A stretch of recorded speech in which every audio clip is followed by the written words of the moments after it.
अगर आप ये ऑटोमेटेड एम्प्लॉय फॉर्म बना लेते हैं तो एचआर में काम हो या इंटरव्यू, आपका इंप्रेशन नेक्स्ट लेवल पे हो जाता है। सिर्फ CNIC लिखें, एम्प्लॉय कोड लिखें या फिर नाम लिखें, एक ही एम्प्लॉय का डेटा ऑटोमेटिकली फिल हो जाता है। तो चलिए देखते हैं ये कैसे होता है। सबसे पहले मैं आपको समझा देता हूँ कि हमारे पास एक एम्प्लॉय का क्या क्या डेटा है। अगर आप यहाँ पे शीट पे आए तो यहाँ पे देखें, ये हमारे पास एम्प्लॉय कोड है, नेम है, फादर नेम या हस्बैंड नेम, पूरा डेटा जो है हमारे पास एक ही एम्प्लॉय का जो है एक रॉ में फिट हो जाता है। कंपनी में किसी भी एम्प्लॉय की फाइल निकालने की जरूरत नहीं पड़ती जब हम ये फॉर्म पूरा डिजाइन करके उसको ऑटोमेट कर लेते हैं।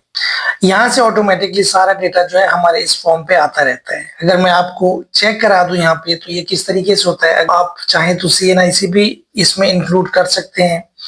आपको करना सिर्फ ये होगा कि एम्प्लॉय कोड की जगह आपको फॉर्म में बनानी होगी और यहाँ पे एम्प्लॉय कोड से पहले आपने यहाँ पे CNIC ऐड कर देना है।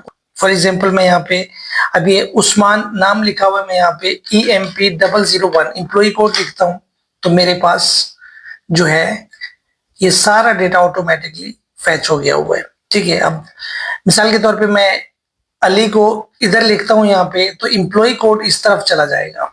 ठीक है, अब मैं यहाँ पे लिखता हूँ अली तो एम्प्लॉय कोड इस तरफ आ गया, बाकी डेटा हमारा वही सेम है जो इसी एम्प्लॉय का है। इसी तरीके से कोई भी अगर मैं यहाँ पे नाम सर्च करूं तो ऑटोमेटिकली उसकी पिक्चर भी चेंज होती रहेगी, हमें एम्प्लॉय कोड भी मिलता रहेगा, हमें एम्प्लॉय की पूरी डिटेल भी यहाँ पे मिलती रहेगी।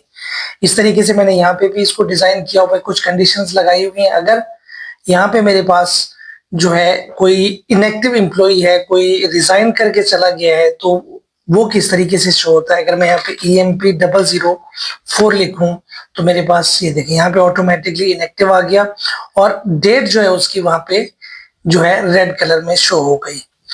इसी तरीके से जो है हम इस फॉर्म को डिजाइन करते हैं।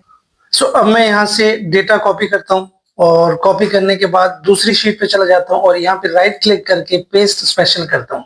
सही है, और यहाँ से मैं वैल्यूज के ऊपर क्लिक करूंगा क्योंकि मुझे सिर्फ वैल्यूज चाहिए और इन रॉज को मैं इस तरह से सेट कर देता हूँ। सामने उनकी जो डेटा है वो मैं यहाँ से हटा देता हूँ।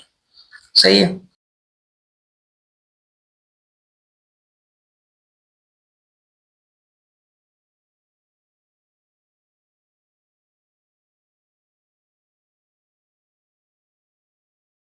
अच्छा जी, अब यहाँ पे जो है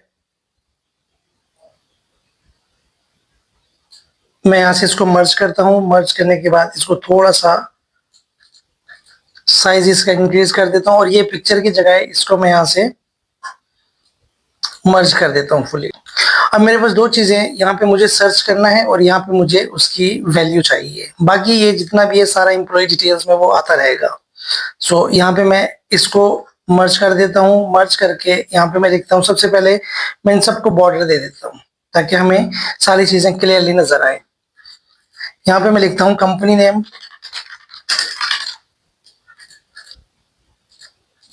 और उसके बाद जो है यहाँ पे मैं लिखता हूँ एम्प्लॉय फॉर्म।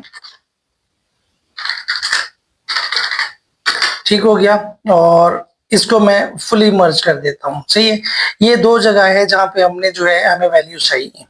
सो इसको थोड़ा सा मैं इसका साइज इंक्रीज कर देता हूँ और उसके बाद जो है यहाँ पे मैं लिखता हूँ एम्प्लॉय डिटेल। इसको मैं यहाँ से लेफ्ट अलाइन कर देता हूँ। लेफ्ट अलाइन करने के बाद अच्छा जी, अब हमने क्या करना है, रॉज का जो साइज है वो हम थोड़ा सा इंक्रीज कर देते हैं। इंक्रीज करने के बाद जो रॉस हमें टाइट करनी होगी उनको हम कर देंगे। ठीक है, मैं सबको सेलेक्ट करके इस तरीके से जो है इनका साइज सेट कर लूंगा। अच्छा जी, सेट करने के बाद अब मैं इनको जो है टॉप पे कर देता हूँ, यहाँ से टॉप अलाइन कर देता हूँ और उसके बाद कंट्रोल दबा के ये जो बिल्कुल खाली रॉज है ना इनको सेलेक्ट कर लूंगा मैं। इनको सेलेक्ट करने के बाद इनको मैं और ज्यादा जो है टाइट कर दूंगा यहाँ से ताकि एम्प्लॉय फॉर्म एक अच्छा प्रोफेशनल लगना चाहिए। सो मेरे पास यहाँ तक जो है इतना काम हो गया हुआ है। अब मुझे साइज थोड़ा सा देखना है कि कौन सा डेटा कहाँ पे किस तरीके से फिट आएगा। मैं इसको थोड़ा सा जूम कर देता हूँ ताकि आपको क्लियरली सारी चीजें नजर आ सके। ये मेरे पास पिक्चर का एरिया है, ये मेरे पास कंपनी नेम है और ये मेरे पास एम्प्लॉय फॉर्म है। अब मैं इसको बैकग्राउंड कलर दे देता हूँ। यहाँ से कलर देने के बाद कलर मुझे जो है, मुझे जो अच्छा लगता है वो यही है, ब्लू। आप अपनी मर्जी से जो भी करना चाहें वो कर सकते हैं। बैकग्राउंड आपने वो देना है और व्हाइट आपने जो है डेटा का जो कलर है, जो फॉर्म का जो कलर है वो आपने व्हाइट कर देना है। ठीक है, इनको आपने थोड़ा सा सेट करके रैप टेक्स्ट कर देना है और ताकि ये यहाँ पे जो है सेट हो जाए। अच्छा, इनका मैं थोड़ा सा फॉन्ट साइज जो है वो कम कर देता हूँ और इनको मैं बोल्ड कर देता हूँ। ठीक है, इनका फॉन्ट साइज क्या है, 10 है, इनका भी मैं 10 कर देता हूँ।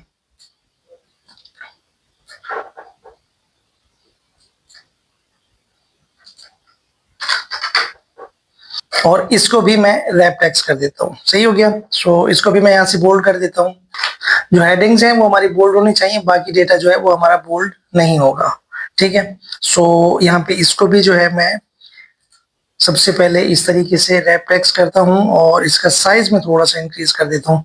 यहाँ से पहले इसको फॉन्ट साइज अगर मैं कम कर दूं तो मेरा डेटा जो है यहाँ पे फिट आ जाएगा। इसको मैं यहाँ से बोल्ड कर देता हूँ। ठीक हो गया। सो मैं चाहता हूँ कि फॉन्ट साइज थोड़ा सा और कम कर दूं। सबका मैंने यहाँ से 9 कर दिया हुआ है। तो यहाँ पे मैंने इसको डिजाइन तो कर लिया हुआ है। अब ये वाला ये जो शेप मैंने दी हुई है ना, और शेप के ऊपर मैंने इफेक्ट लगाया हुआ है, ये जब हम फॉर्मूलाज वगैरह फिल कर लेंगे तो वो सबसे एंड में जो है हमने वो काम करना है। ठीक है, फॉर्मूला हमने किस तरीके से यूज करना है, यहाँ पे अगर आप CNIC लिखें यानी इम्प्लॉय कोड की जगह जहाँ पे ये डेटा है, अगर आप चाहें तो यहाँ पे CNIC भी कर सकते हैं और इसको आगे करके CNIC भी यहाँ पे एक कॉलम जो है आप बढ़ा सकते हैं। ठीक है, इम्प्लॉय कोड को आप इसमें एडजस्ट कर सकते हैं, ये भी हो सकता है, इस तरीके से भी कर सकते हैं। फिलहाल मैं काम जो कर रहा हूँ वो इम्प्लॉय कोड के ऊपर कर रहा हूँ। तो मैं ये चाहता हूँ कि यहाँ पे अगर मैं नाम लिखूं तो भी मेरे पास डेटा फैच हो जाए, अगर यहाँ पे मैं इम्प्लॉय कोड लिखूं या CNIC नंबर लिखूं तो भी मेरे पास डेटा फैच हो जाए। सही हो गया। और साथ साथ अगर मैं यहाँ इम्प्लॉय कोड लिखूं तो मेरे पास यहाँ पे नाम आ जाए, और अगर मैं यहाँ पे नाम लिखूं तो यहाँ पे मेरे पास जो है इम्प्लॉय कोड आ जाए। अब यहाँ पे मैं एक कंडीशन लगाता हूँ। मेरे पास इस सेल का जो है, ये मेरे पास जो सेल है, ये कॉलम जो है L4 है। ठीक है, यहाँ देखें कॉलम L है और रो जो है वो 4 है। तो इस तरीके से मुझे यहाँ पे कंडीशन लगानी है। इस तरफ जूम करके दिखा देता हूँ ताकि फॉर्मूला आपको क्लियर नजर आए। और मैं यहाँ से इसको रैप टेक्स्ट भी कर देता हूँ। अगर फॉर्मूला पढ़े आगे तो ये वाला कॉलम हमें डिस्टर्ब ना करे, ये वाला सेल हमें डिस्टर्ब ना करे। सो मैं यहाँ पे इसको और ज्यादा जूम कर देता हूँ। इफ का फंक्शन मैं यहाँ पे यूज करूंगा। ठीक है, सो यहाँ पे सबसे पहले जो है मैं एक लॉजिकल टेस्ट पास करता हूँ, इसके ऊपर मैं क्लिक करता हूँ। सबसे पहली कंडीशन हमने जो लगानी है कि अगर ये बराबर है ब्लैंक सेल के तो मुझे रिजल्ट क्या चाहिए, ब्लैंक। ठीक है, यहां तक हमारी एक कंडीशन लॉक हो गई, समझ आई। अब यहाँ पे जो है मैं एक दूसरी कंडीशन लगाऊंगा इफ एरर की, क्योंकि शीट को हम स्ट्रॉन्ग बना रहे हैं, कहीं पे कोई एरर वगैरह हमें नहीं चाहिए, कोई प्रॉब्लम बाद में ना हो। जब हम पूरी शीट को लॉक कर दें तो फॉर्मूला कोई छेड़ ना सके।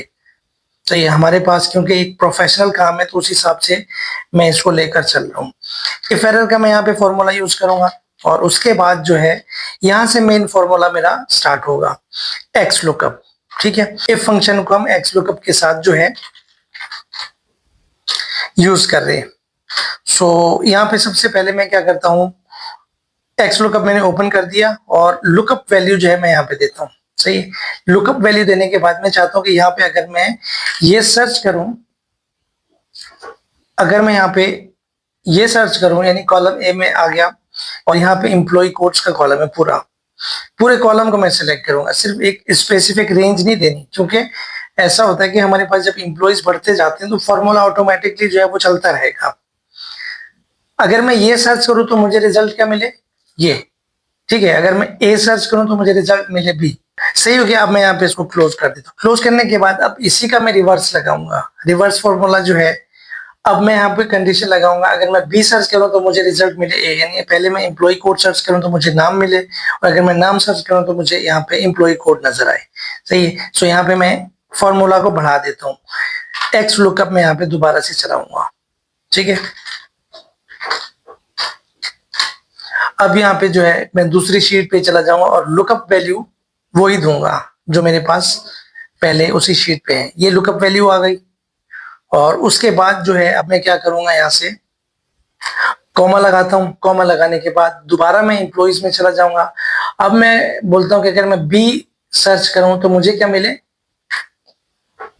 ए मिले।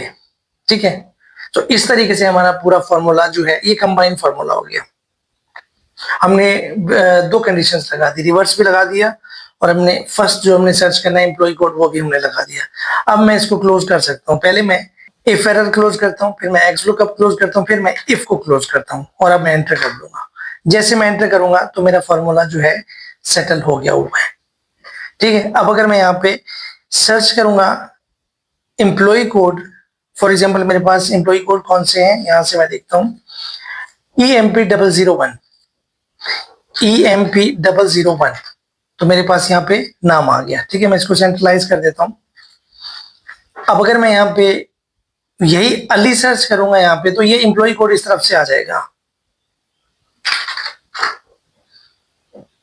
समझ आ गई? तो इस तरीके से ये हमारा फॉर्मूला जो है काम करना है। ये हमारा ये लॉजिक हो गया। हमने इसको तो इसके साथ कनेक्ट कर दिया, दोनों तरफ कर दिया। अब हमने इसको बाकी सबके साथ भी कनेक्ट करना है। यहाँ पे अगर एम्प्लॉय कोड लिखूं या नाम लिखूं तो डेटा उसी एम्प्लॉय का आता है, उस हिसाब से हमने करना है। यहाँ पे अगर मैं फॉर एग्जाम्पल एम्प्लॉय कोड दूसरा कोई लिखता हूँ EMP002, तो मेरे पास ये नाम आ जाएगा। अब देखिए ऐसा होता है कि हमारे पास जब क्यूरी आती है ना कि हमें फला बंदे का जो है, फॉर एग्जांपल मुझे उस्मान का जो है एम्प्लॉय कोड चाहिए। ठीक है, तो मेरे पास विंडो ओपन है किसी और एम्प्लॉय की। अब मैं नाम तो डायरेक्टली वहां पे ढूंढ तो नहीं सकता, मुझे सर्च ही करना है ना। तो मैं यहाँ पे क्या करूंगा, उस्मान का एम्प्लॉय कोड निकालूंगा। यहाँ पे उस्मान लिखूंगा, मेरे सामने उसका एम्प्लॉय कोड आ जाएगा। ठीक है, तो मैं फौरन उसी टाइम जो है बता सकता हूँ। यहीं से हम शुरू करेंगे। आपने जो है नेक्स्ट वीडियो जरूर देखनी है। अब हम इस सेल को बाकी सबके साथ कनेक्ट करने जा रहे हैं। तो मिलते हैं नेक्स्ट वीडियो में। बहुत शुक्रिया।